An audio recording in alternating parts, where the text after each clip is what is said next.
Om Sahana Vavatu Sahano Vunaktu Sahaviryam Karavavai Tejasvinavadi Tamastu Mavid Vishavahai.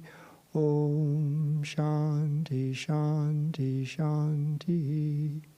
May Brahman protect us. May he guide us and give us strength and right understanding.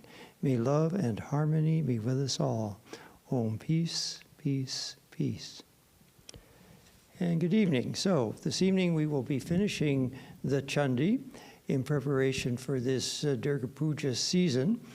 And just to remind us of some of the basics, Ramakrishna would always remind us that Brahman and Shakti are one. They're like two sides of a coin, and you can choose to look at one side or the other side or both sides. Ramakrishna was very good at looking at both sides. He seemed to be able to see both sides simultaneously.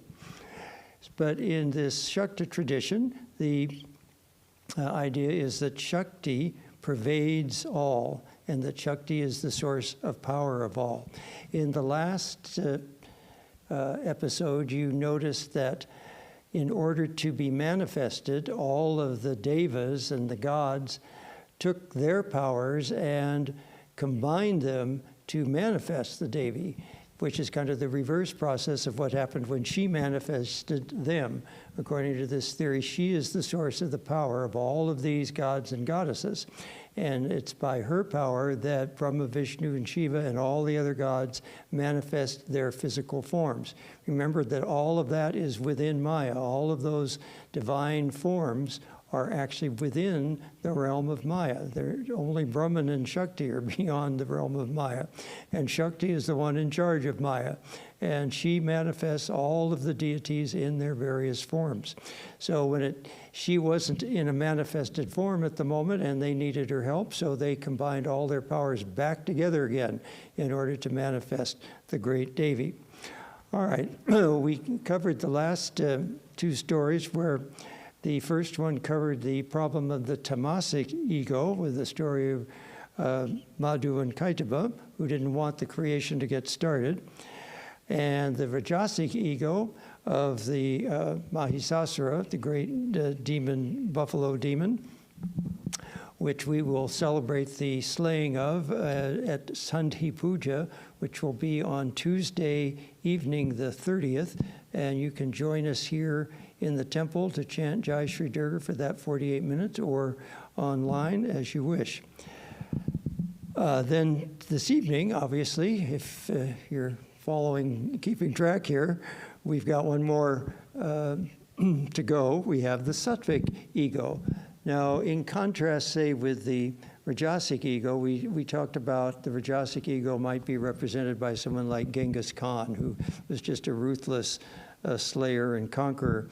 The sattvic ego has a veneer of respectability over it. So it would be more like the Europeans going out and colonizing because they needed to make everyone Christian so they could be saved or something of that nature, or they needed to get their culture or something, you see. So there's this veneer of well, we're really doing them some good, even though we're being rather cruel.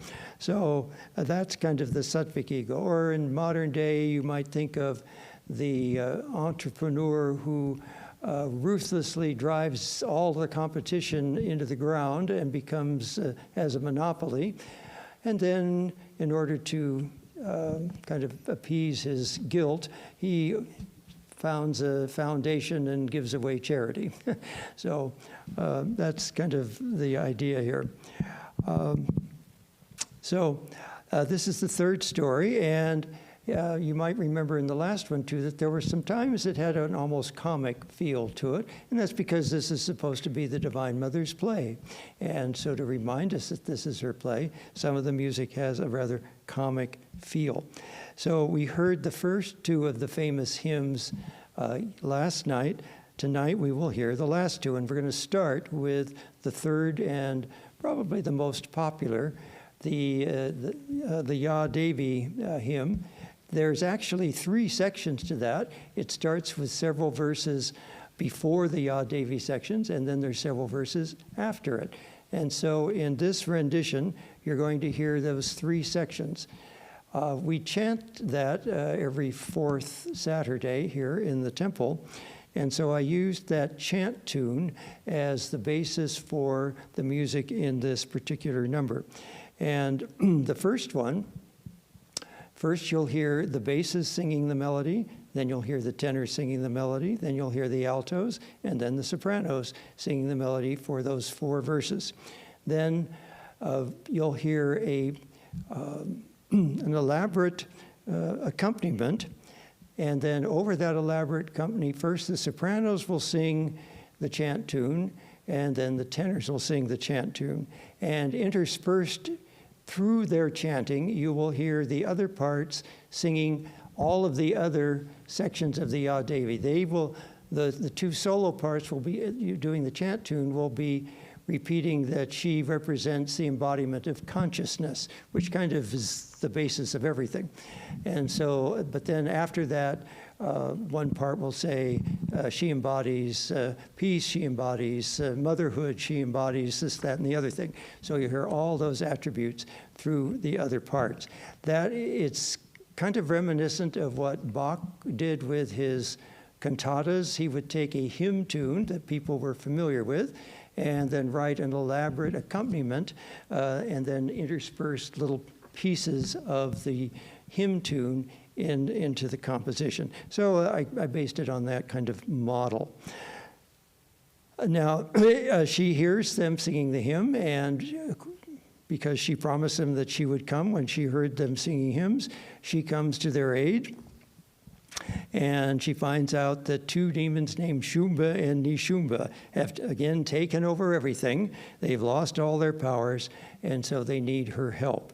Now she's, she knows the weaknesses of these demons, and these 2 demons, you might liken them to, I think of their court being like the Palace of Versailles with Louis XIV, where he's gathered all the most beautiful things in the world. This is what they've done. They just love the arts, which is, so that's sort of their veneer of respectability, you could say, is that they collected all the arts, they support the arts, so they have beautiful music playing, and they have all the beautiful artwork. Well, he likes everything, including beautiful women. So the Divine Mother disguises herself as this absolutely adorable, beautiful, absolutely ravishingly beautiful woman that nobody could possibly resist. And of course, they have to have her. And so that's their downfall, because they don't expect who she is. So this story goes on quite a long time, much longer than the others. Remember, the first one, there was just basically one battle. The second one, she had to defeat the army, then she had to defeat Mahisasura. In this one, it goes through quite a series. First, she has to defeat Durmalochana. I'm sorry for a few misprints. There are a few misprints in this, but you'll have to forgive that. But he's the smoky-eyed one. He doesn't see too clearly. But he's his first general, and he's the first one that Shumba sends to defeat the Devi. Well, you've heard of sopranos cracking crystal glasses. Well, this Devi does a lot more with her high C, so you'll get a chance to see that. Then this poor messenger has to come back with what has to be the understatement of the century. So listen for that. So, in the beginning of the scene, when the messenger is bringing back this news that there's this beautiful woman that they must have, you'll hear music in the background. And this is also kind of borrowed from an opera technique.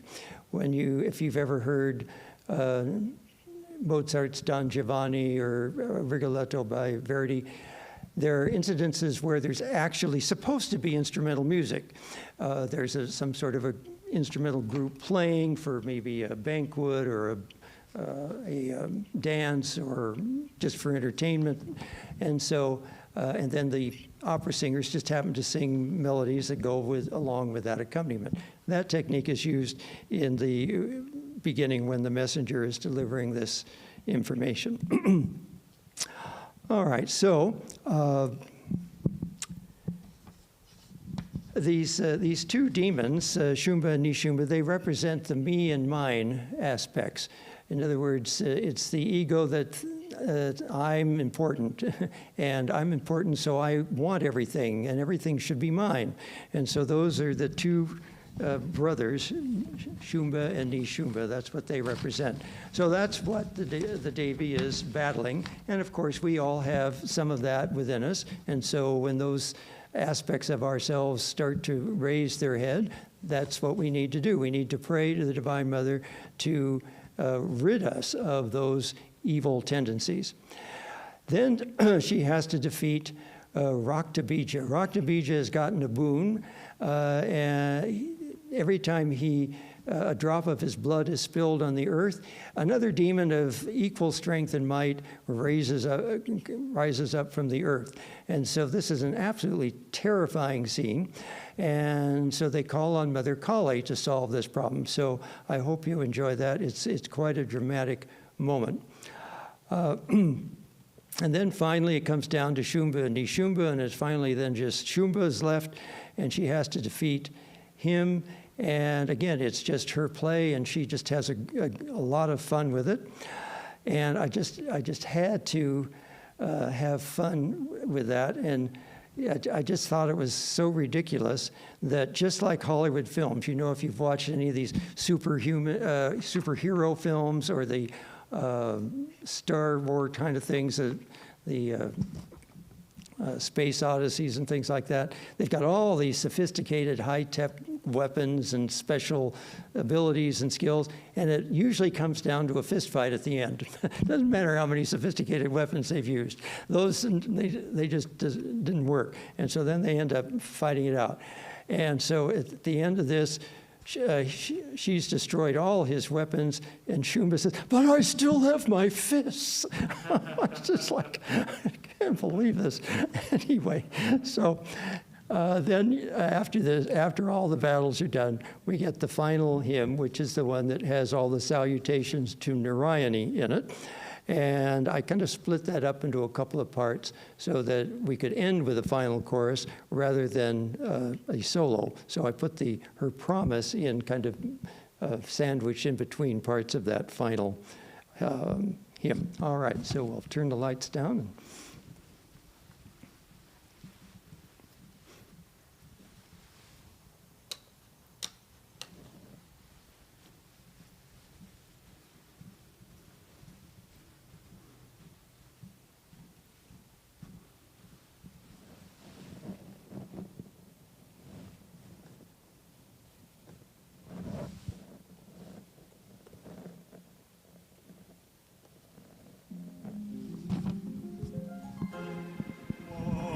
Again it came to pass that the gods lost their positions to assure us. This time named Shoma and Nishoma.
Salutations to man who resides over the senseless and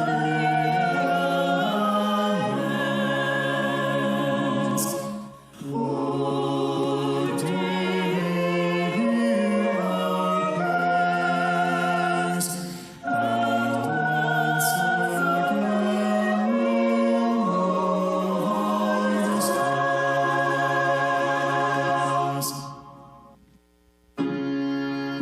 While the gods were engaged in praise and adoration, Parvati came to the Ganga to bathe.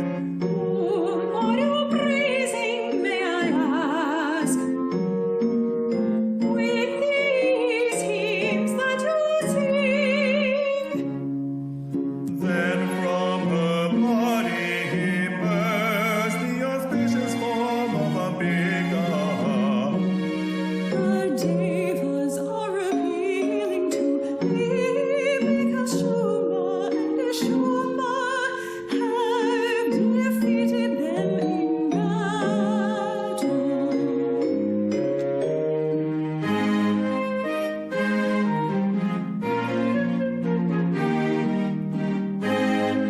Behold that woman of captivating beauty.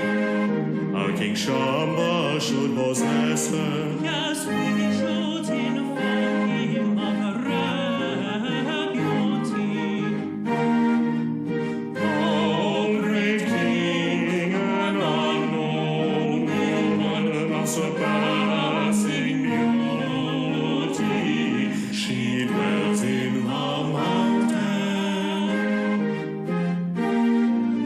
Since you have appropriated all things of value, why should this woman not be seized for you as well?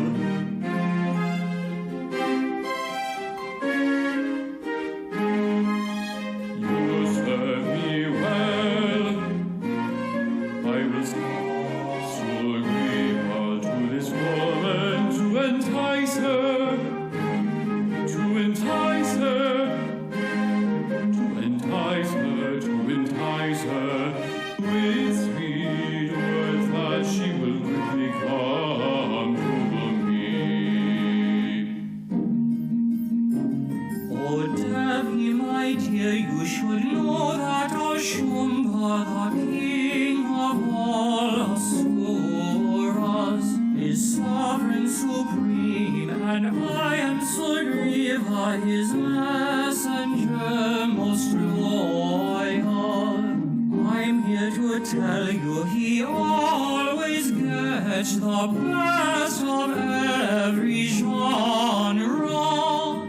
Everything precious to being celestial is now in his palace royal. Now let me tell you, he praises you highly as a jewel among women. His mind is made up that himself you should marry, or his brave younger brother.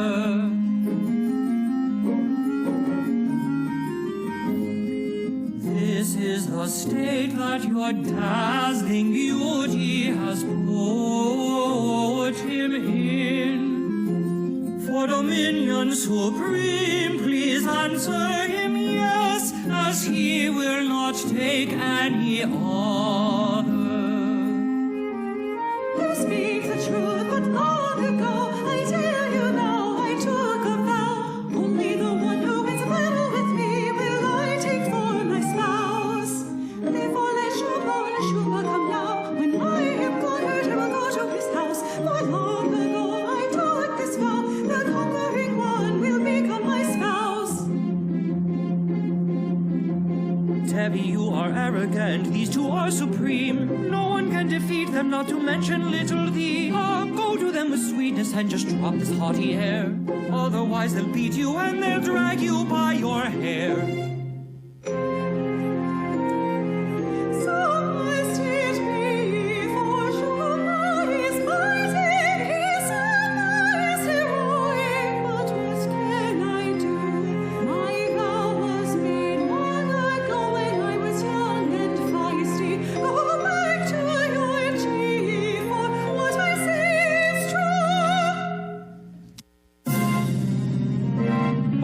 Chumba, the Devi says that she will only marry one who defeats her in battle.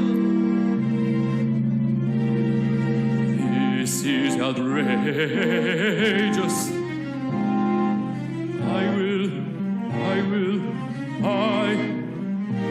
I will send my chieftain to Malokana and have that haughty lady drag me.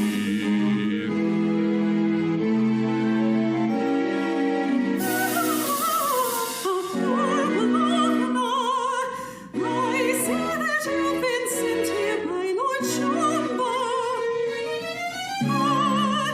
You are no match for me. This battle will be short indeed. You are no match for me.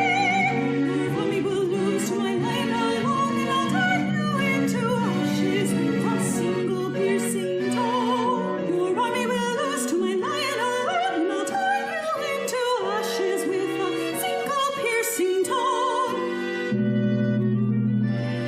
This battle will be short-lived, shorter than this aria is. Your army will lose to my lion alone, and I'll turn you into ashes with a single piercing tone. Your army will lose to my lion alone, and I'll turn you into ashes with a single piercing tone.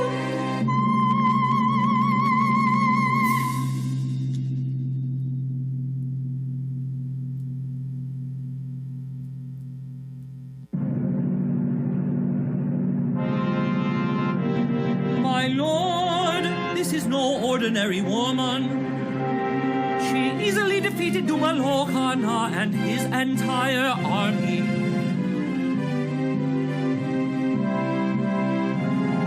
Chanda, Munda, you are two great generals. Go there, take immense forces, bring her here at once, seize her by the hair, or tie her, bind her, but do not let her escape.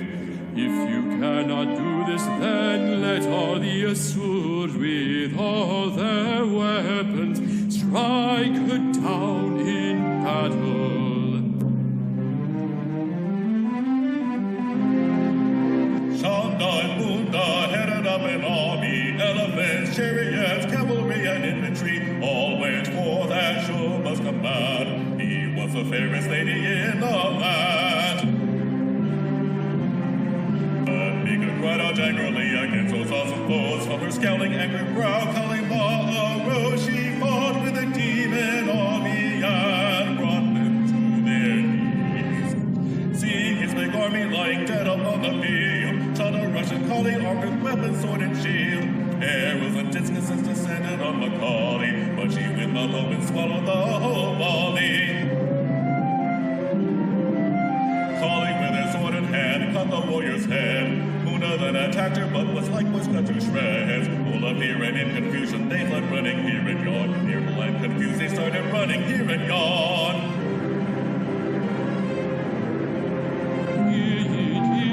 Hear ye demons all, I your king on you now call. Chanda, Munda have both been killed. My vengeance on this devil must now be fulfilled.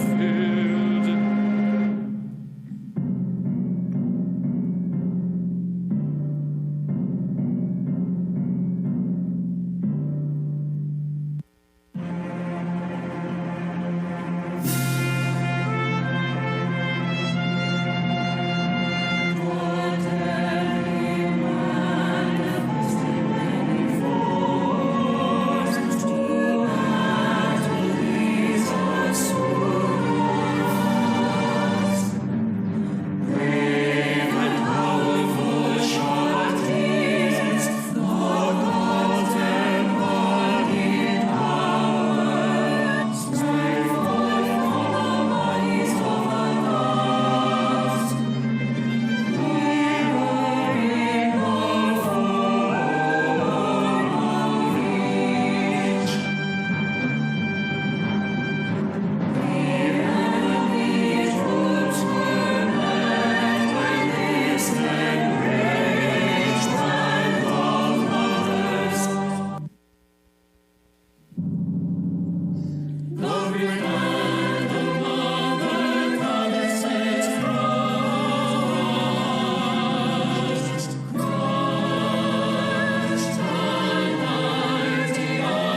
From every drop of blood that dripped from that Asura, there came forth another Asura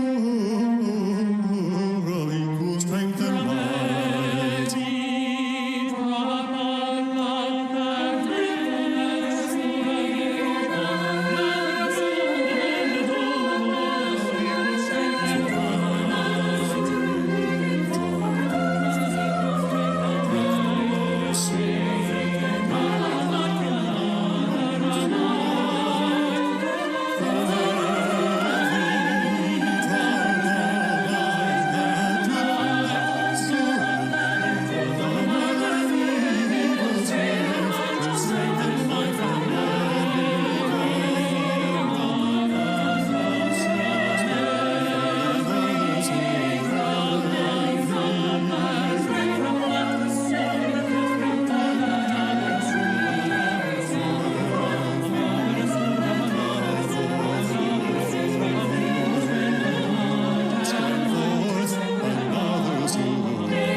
Shubha fell into unparalleled rage, as did Shubha his brother.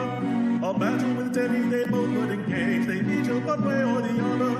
The demons remaining made a running force, gathering weapons galore. They followed Lord Shubha, who sent out more corps, to hit their allegiance they swore. The demons are flying their weapons of war, the Devi men each with their own. Arrow met arrows, reaching the core, no matter which way they were thrown. The deadliness arrow would puncture a shield, causing Asuras to panic. This led to many just fleeing the fear, their minds were so totally panic.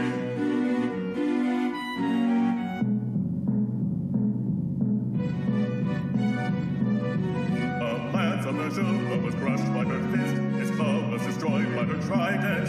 The Shubha had first would simply not assist, but soon his campaign would be silent. Her act of the blow was significant force, by arrows he had himself struck. The battle then took on a different course, for now on the ground he was stopped. Shubha forward now, greatly enraged, he led his fierce army to battle. They charged like wild beasts set free from a cage, for as emptied of that battle.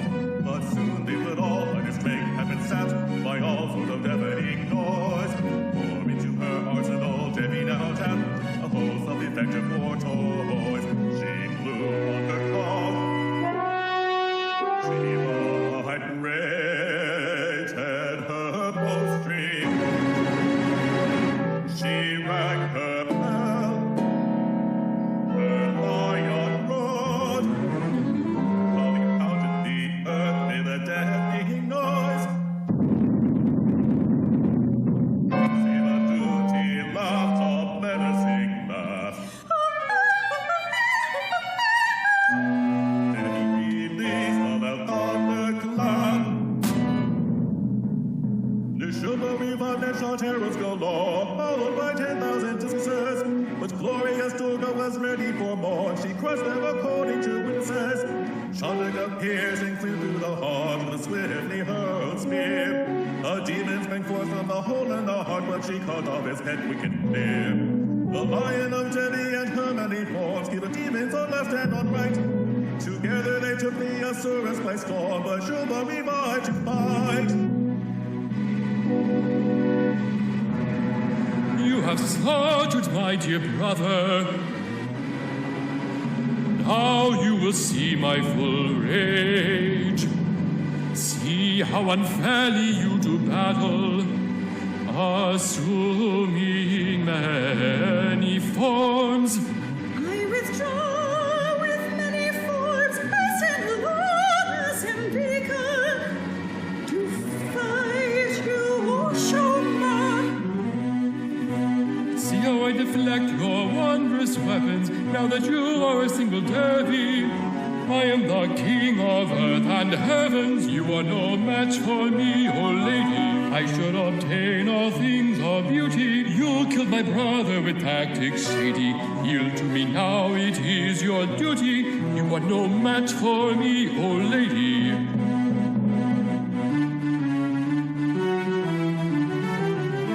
This is a wonderful playtime for me. What fun blasting your weapons with me. See how my arrows turn yours to debris. This is more like a warm-up for me. Your efforts are useless, I'll make you defenseless. Your plans really are senseless, for this is my play. For this is my play. For this is my play. Now what can you do with no arrows or bows? This is my sharp discus, just see how I throw. Oh, how clearly it cuts through your spear. One less weapon for you now, my dear. Gone is your chariot, also your lariat. You're looking quite desperate. Your time is up. Your time is now up.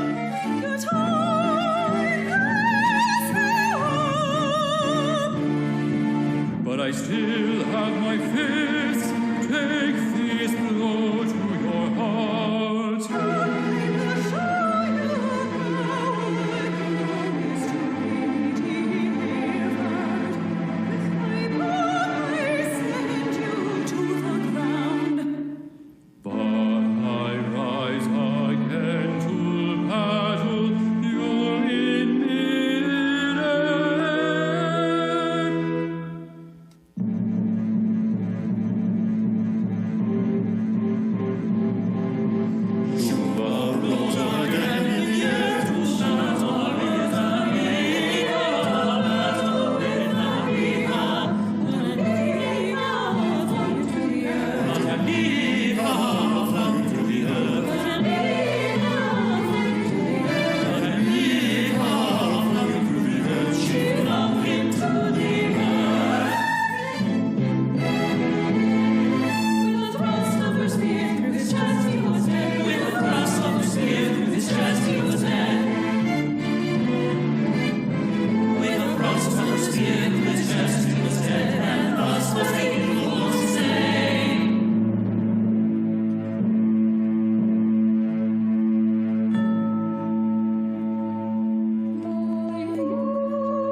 from pestilence to earthquakes, wild animals and mental stress and battles with enemies.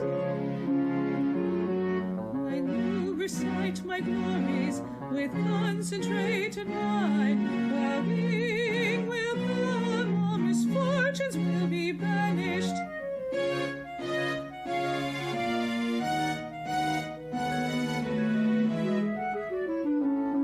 By hearing of my story, remove impurities, and you will be blessed with an auspicious mind and deeds. And by my power, robbers, beasts, and enemies will flee far away from those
Was the one who selected almost all of those pictures and put them together with the words. So he was the one that put all the visuals. Davian, yes. So, all right, well, let's close with our chant, and then next week we'll resume our usual Friday nights. Om Purnamada Purnamidam Purnat Purnamudachyate Purnasya Purnamadaya Purnameva Vashishyate. Om Shanti Shanti Shanti. Filled with Brahman are the things we see. Filled with Brahman are the things we see not. From out of Brahman floweth all that is. From Brahman all, yet is it still the same. Om, peace, peace, peace.